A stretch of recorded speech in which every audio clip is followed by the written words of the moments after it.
I moved into that house because it was cheap, quiet, and far enough away from everything that no one ever just stopped by.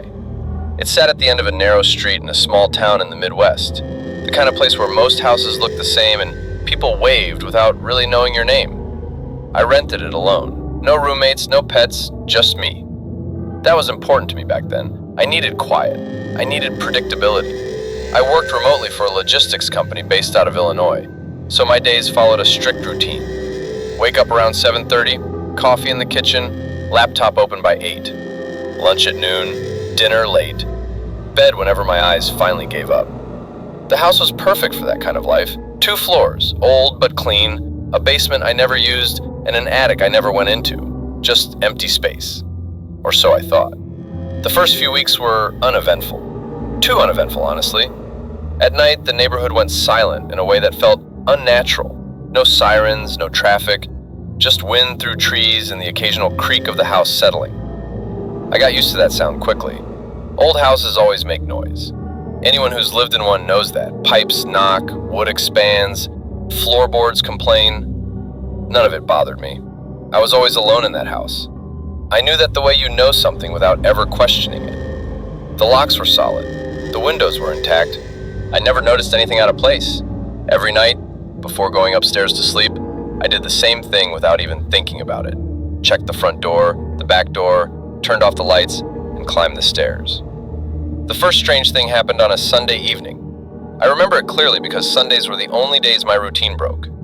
I woke up late, skipped breakfast, and spent most of the afternoon watching videos in the living room. Around 6 p.m., I went into the kitchen to make something quick. I opened the fridge and stood there longer than I needed to. One of the bottled waters was missing. That might sound stupid. I know it does. There were still plenty left, but I knew exactly how many were there the day before. I always lined them up on the top shelf, labels facing forward, like some kind of habit I'd picked up without realizing it. Now there was a gap. One space where a bottle should have been. I told myself I probably grabbed one earlier and forgotten. That explanation felt reasonable enough, so I closed the fridge and moved on. Still, the thought stuck with me longer than it should have. Later that night, lying in bed, I replayed the moment in my head. I tried to remember taking the bottle. I couldn't. But memory is unreliable, especially when days blur together. I eventually fell asleep. Over the next few days, nothing happened. No noises beyond the usual, no missing items. The house felt the same, quiet, empty. Then, on Wednesday morning, I noticed something else. My office was on the 2nd floor, at the end of a short hallway. When I left it the night before, I was sure I'd closed the door. I always did. It kept the light from spilling into the hall and helped me mentally separate work from everything else. That morning, when I went upstairs with my coffee, the door was open. Not wide open, just enough to notice. I stood there for a few seconds, staring at it, trying to decide if I'd done it myself. Maybe I'd been distracted. Maybe I'd left it cracked without realizing it. Again, a reasonable explanation. I went inside, sat down, and started work. But the feeling didn't leave. That evening, I walked through the house slower than usual. I paid attention to things I'd never paid attention to before. The position of chairs, the angle of cabinet doors, the way the couch pillows were arranged. Everything looked normal. Too normal. That night, as I was drifting off, I heard a sound that didn't fit. It wasn't loud, it wasn't sudden. It was subtle, like fabric brushing against wood. Somewhere below me. The sound lasted maybe 2 seconds, then stopped. I held my breath and listened. Nothing else followed. No footsteps, no voices, just silence. I told myself it was the house settling again. Old houses did that, especially at night. Still, I didn't sleep well. I woke up multiple times, convinced I'd heard something, only to find the house just as quiet as before. The next morning, I checked every door and window. Everything was locked. Standing in the middle of the living room, surrounded by my own furniture, my own things, I laughed quietly to myself. I felt ridiculous, paranoid over nothing. I lived alone. At least that's what I kept telling myself. But as I went upstairs, I couldn't shake a single uncomfortable thought. The house didn't feel empty anymore. After that night, I started paying attention in a way I never had before. Not the dramatic kind of attention you see in movies, checking corners with a weapon, jumping at every sound, but a quiet, obsessive awareness. I noticed how long it took the refrigerator to hum back to life after the door closed. I noticed which floorboard near the stairs creaked the loudest. I noticed how the air in the house seemed to change at night, becoming heavier, like the rooms were holding their breath. For a while, nothing obvious happened. That almost made it worse. On Friday evening after finishing work, I cooked pasta and opened another bottle of water. As I twisted the cap, I hesitated. I counted the bottles without meaning to. There were fewer than there should have been. I stood there longer than necessary, mentally retracing the last few days. I hadn't had anyone over. I rarely drank bottled water during the day. I preferred coffee or tap water. 2 bottles missing now, possibly 3. I couldn't be sure. That uncertainty bothered me more than the missing items themselves. Over the weekend, more small things felt off. A kitchen drawer was open just a few inches when I was certain I'd closed it. The bathroom light on the first floor was on one morning when I came downstairs, even though I hadn't used it the night before. Once, I found the TV remote on the arm of the couch instead of the coffee table where I always left it. None of these things were proof. Each one had an explanation: fatigue, habit, autopilot. I kept telling myself that living alone made it easy to forget your own movements. There was no one else to confirm or deny your memory. Still, I started locking my bedroom door at night. I didn't tell myself why, I just did it. The click of the lock felt reassuring in a way I hadn't expected. It became part of my routine, as natural as brushing my teeth. The sounds at night became more frequent after that. They were never loud, never clear, always distant. Something shifting downstairs, a soft thump like someone setting an object down too carefully. Once, I heard what sounded like a door opening and closing slowly, not slamming, being guided. Every time I heard something, I lay perfectly still, staring at the ceiling, counting my breaths. I told myself if it were a person, there would be more noise, footsteps, coughing, something human. There never was. One night, around 3 a.m., I woke up with a dry mouth and decided to go downstairs for water. I unlocked my bedroom door and stepped into the hallway, trying not to think about how quiet the house felt. Halfway down the stairs, I froze. The light in the kitchen was on. I knew for a fact I hadn't left it on. I always turned it off before bed. That was another one of those habits, ingrained over years of living alone. Electricity was expensive, and the glow from downstairs cast long, distorted shadows across the walls. I stood there for a full minute listening. Nothing. Eventually, I went down and turned the light off. The kitchen looked exactly the same as always. No signs of forced entry, no mess, just my house, my things. I drank water straight from the tap that night. The next morning, I checked the front and back doors again. Both were locked. The windows were intact. The basement door was closed, as it always was. I opened it anyway and flicked on the light. The basement was unfinished. Concrete floor, exposed beams, storage boxes stacked along the walls. It smelled like dust and old cardboard. I stood there longer than I needed to, scanning the shadows, feeling foolish the entire time. Nothing.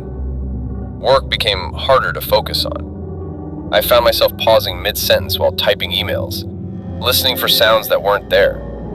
I started wearing headphones, not for music, but to block out the house.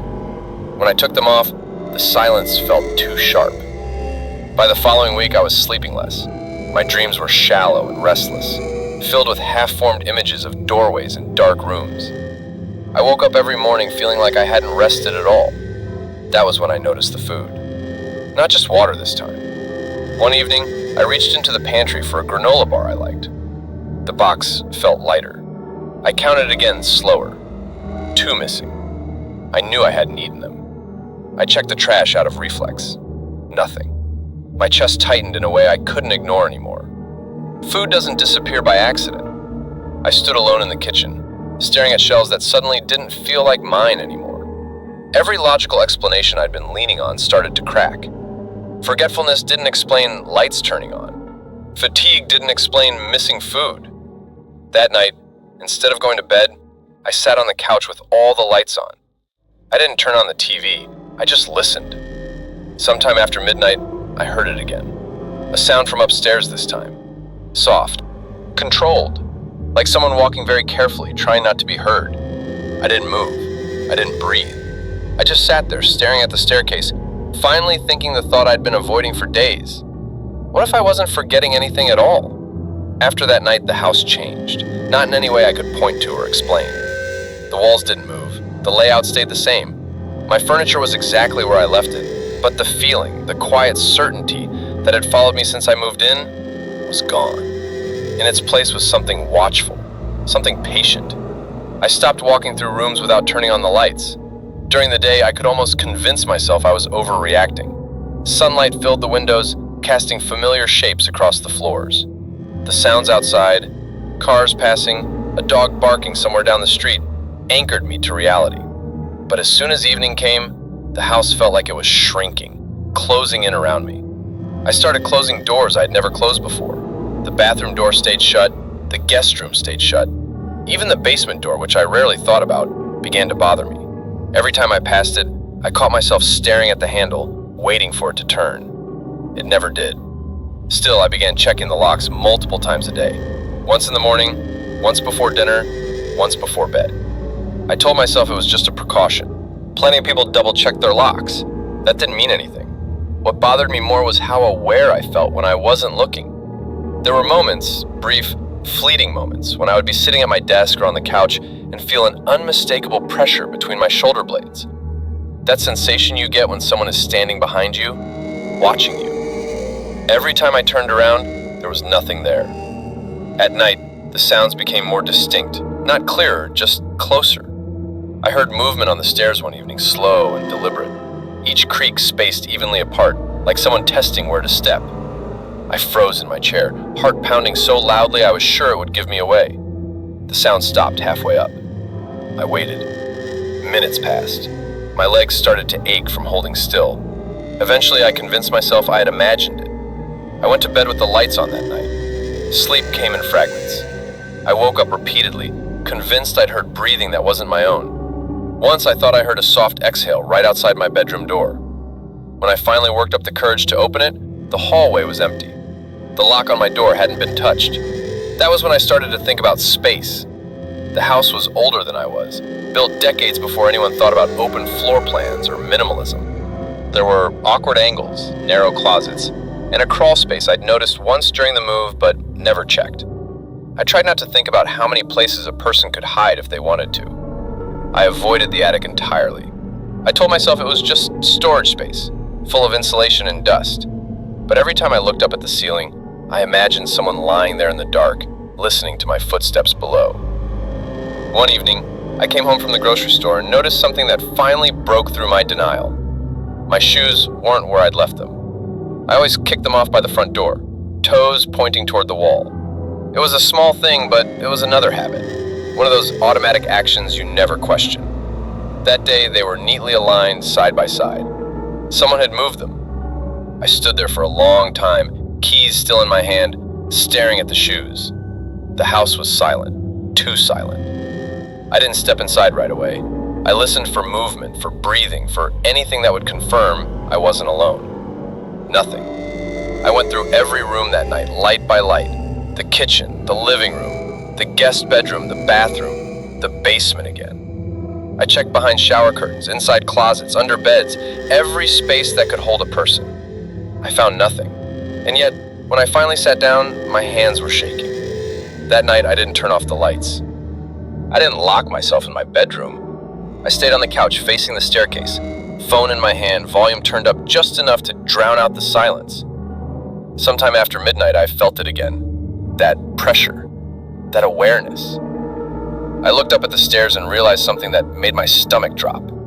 The sounds I'd been hearing weren't random. They followed my schedule. They happened when I was asleep, when I was distracted, when I was vulnerable. Whoever or whatever was in that house wasn't moving blindly. They were waiting. And for the first time since I moved in, I stopped telling myself I was imagining things. The house didn't feel empty anymore because it wasn't. I didn't tell anyone what was happening. Not my parents, not the one coworker I occasionally talked to outside of work. Saying it out loud would have made it real in a way I wasn't ready for. I could already imagine how it would sound. Grown man living alone, convinced his house was playing tricks on him. I needed proof. Something solid. Something that didn't rely on memory or feelings. That's when I decided to document everything. I started small. I took photos of rooms before going to bed, the kitchen, the living room, the hallway upstairs.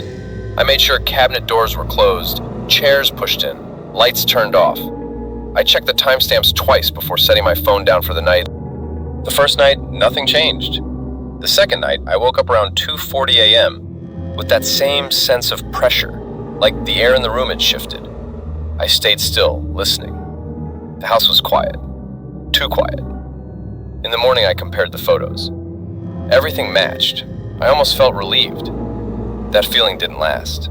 On the fourth night, I placed a small piece of clear tape across the basement door. Barely visible unless you knew where to look. I did the same on the pantry door and the attic access panel in the hallway ceiling. It felt ridiculous, like something out of a bad crime show, but I needed to try. When I woke up, the tape on the basement door was gone. Not torn, not hanging loose, gone. I stood there staring at the door, my mind desperately searching for a way I could have done it myself. Sleepwalking, forgetfulness, anything. But the tape on the pantry door and the attic panel were still intact. Only the basement. I didn't open the door right away. Instead, I checked the photos from the night before. The basement door had been closed, just like I remembered. There were no signs of forced entry, no damage to the lock, no marks on the frame. Someone had been careful. My hands shook as I finally opened the door. The basement looked the same as always. Concrete, boxes, shadows pooled in the corners. But the smell felt stronger somehow, mustier, like the air had been disturbed. I went back upstairs and locked the door behind me. That afternoon, I ordered 2 small security cameras online. Nothing fancy, just enough to cover the staircase and the kitchen. I told myself it was for peace of mind. I didn't admit what I was really hoping to see. When they arrived, I set them up carefully, making sure the angles were right. I tested the feeds on my laptop. Everything worked. The cameras sent motion alerts directly to my phone. That night, I barely slept. At 1:17 a.m., my phone vibrated. Motion detected. Kitchen. I stared at the notification for a long moment before opening the live feed. The image loaded slowly, pixel by pixel. The kitchen appeared on my screen, washed in dull grayscale. At first, I saw nothing. Then I noticed the pantry door. It was open. I knew I'd closed it. I could see it in the photo from earlier that night. On the feed, it moved just slightly, as if someone had nudged it and stepped back out of frame. I watched, frozen, as the door eased shut again, slowly, carefully. Like whoever touched it was afraid remembered hinges made noise. The alert ended. I didn't move for the rest of the night. In the morning, I checked the footage. The clip was there, 23 seconds long. No glitches, no errors, just proof. Clear, undeniable proof that someone else was inside my house. But there was something else. Before the pantry door moved, the camera had caught a reflection in the microwave door. Not a face, not a body, just a distortion in the light, like something passing by, too close to the camera to be seen clearly, too close.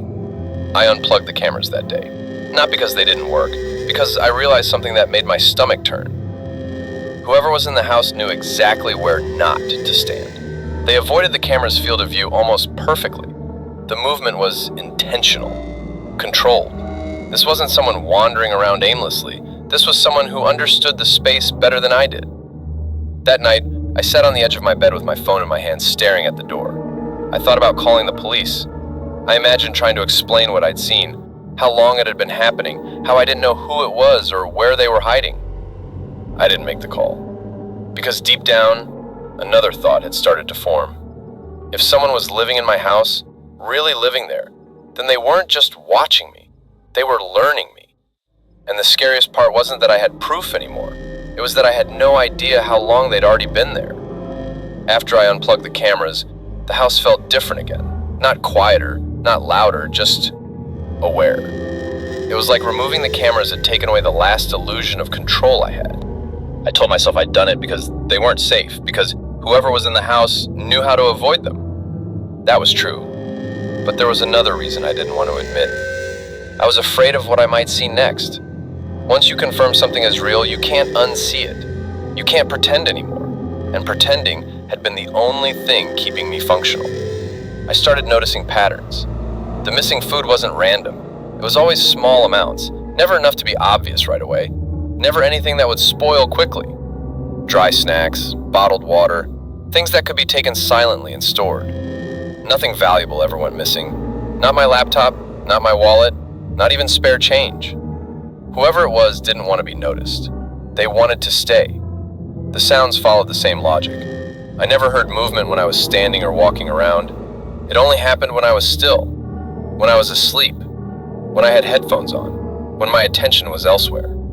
That realization made my skin crawl. It meant someone was actively choosing when to move, choosing when I wouldn't hear them. I tested it once without really meaning to. One evening, instead of going upstairs after dinner, I turned off the lights and sat in the living room, pretending to scroll through my phone. I lowered the brightness, angled the screen away from the room, and stayed perfectly still. 10 minutes passed. Then I heard it.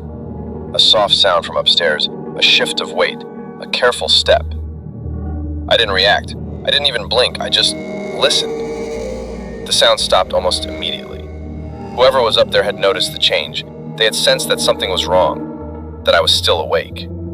That was when it hit me. This wasn't just someone hiding in my house. This was someone watching me closely enough to read my behavior. I stopped showering with the bathroom door unlocked. I stopped using headphones entirely. I slept with a knife under my pillow, hating myself for how useless that made me feel. The house, my house, had turned into a place where every movement felt like a mistake. One morning, I found something that finally erased any doubt left in my mind. My alarm hadn't gone off. I woke up late, sunlight already filling the room. My phone sat on the nightstand where I always left it. When I picked it up, the alarm was turned off, not snoozed, disabled. I stared at the screen, my heart pounding. I had never turned it off, ever. My job depended on that routine. And yet there it was, switched off sometime during the night. That meant only one thing. Someone had been in my bedroom. I scanned the room slowly. Nothing looked disturbed. The door was closed. The lock was still engaged. That terrified me more than if it had been open. It meant whoever came in knew how to move without leaving a trace. They knew how to leave things exactly the way they were. I spent that day in a fog, jumping at every sound, replaying the thought over and over again. Someone had stood next to my bed while I slept. They had leaned close enough to my phone to touch it, to make a decision. They could have done anything, but they hadn't. That restraint scared me more than violence ever could. By then, I understood something fundamental about the person living in my house. They weren't desperate. They weren't panicking. They weren't improvising. They were comfortable. That night, I didn't go to bed at all. I stayed downstairs, lights on, knife in my hand, listening to the house breathe around me. Hours passed. Nothing happened. Just before dawn, when exhaustion finally started to win, I heard a sound that made my blood run cold. A soft creak above me, directly over the living room, in the attic. I stared at the ceiling, every muscle locked in place, and realized something I should have understood much earlier. Whoever was hiding in my house wasn't just careful. They had been living there long enough to feel at home. And I was the one who didn't belong anymore. I don't remember deciding to go into the attic. I think the idea had been forming for days, quietly in the back of my mind, waiting until exhaustion lowered my guard enough for it to surface. After the sound above the living room, after realizing someone had been moving freely over my head, I stopped being able to ignore that space entirely. If someone was living in my house, truly living there, then they needed somewhere to stay unseen. And there was only one place I had never checked. The attic access panel was in the hallway ceiling, just outside my bedroom. I stood beneath it for a long time the next afternoon, staring up at the thin outline of the door. I noticed dust along the edges that looked disturbed, not thick, not untouched, as if it had been brushed aside repeatedly. My hands were shaking when I pulled down the ladder. The smell hit me first. It wasn't rot or decay, it was human. Stale sweat, old fabric, something sour and lived in that didn't belong in an empty space. I stood frozen on the top rung, my head just below the opening, listening. Nothing moved. I climbed the rest of the way up. The attic was larger than I expected, stretching farther back than the rooms below suggested. Wooden beams crisscrossed above me. Insulation lay unevenly across the floor, compressed in places, flattened in paths that shouldn't have been there. Someone had been walking up here. I moved slowly, each step deliberate, my ears straining for any sound other than my own breathing. About 10 feet in, I saw it. A nest. That's the only word that fits. old blankets piled together, a thin sleeping bag, empty water bottles lined neatly against a beam, food wrappers folded flat instead of crumpled. Everything arranged with care, with intention. This wasn't temporary. This was a living space. My stomach turned as I noticed something else scattered among the belongings. My things. A hoodie I'd been looking for weeks. One of my towels.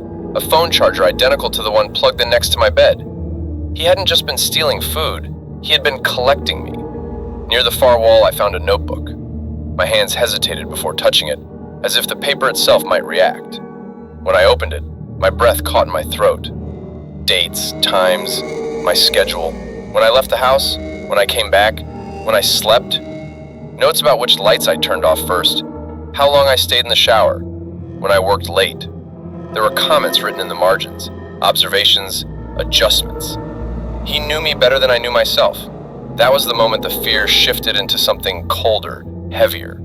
This wasn't just someone hiding, this was someone studying. I backed away slowly, my foot brushing against something solid. I looked down and felt my heart stop. A small opening between the insulation and the beam, a narrow gap leading down. I followed it with my eyes and realized what it was. A vent, one that led directly into my bedroom ceiling. I stood there, staring at it, understanding everything at once. The breathing I'd heard, the pressure, the alarm being turned off. He hadn't needed to open my door. He had been right above me. The attic creaked softly behind me. I turned. For a split second I saw him. Not clearly, not fully. Just a shape retreating deeper into the shadows, moving with a familiarity that told me he knew exactly where he was going. He didn't run. He didn't panic. He slipped away like this was his space. I didn't chase him. I didn't scream. I climbed down the ladder and collapsed onto the hallway floor, my entire body shaking.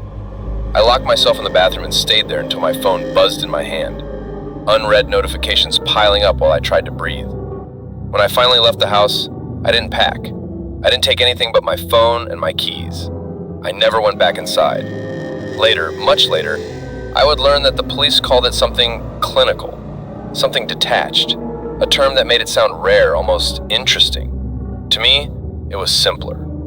A man had been living above my ceiling, watching me, waiting. I spent the first night in my car. I parked in a grocery store lot 30 miles away and slept sitting upright, keys clenched in my fist, doors locked, even though I knew it wouldn't matter if someone really wanted in. Every time a car passed, my body jerked awake. Every shadow felt intentional. I didn't dream. I don't think I slept at all. The police came the next morning. I met them outside the house. I couldn't bring myself to step back inside, so I stood on the front lawn while they went in without hesitation, boots crossing the threshold I'd been afraid of for weeks. I told them everything. The missing food, the sounds, the cameras, the attic. They listened carefully, too carefully. I recognized that look, the one people get when they're already bracing for something unpleasant. They found the attic space exactly as I'd left it. The blankets, the bottles, the notebook, the vent. They said it was a case of frogging, a word I had never heard before and wish I never had. Someone living secretly in another person's home, using their routines, feeding off their presence without being seen. They told me cases like this were rare. They told me I was lucky. They never found him. There were no fingerprints, no usable DNA. Whoever he was, he knew how to avoid leaving himself behind. The notebook disappeared into an evidence bag, and the house was sealed off temporarily. I didn't care. I never intended to go back.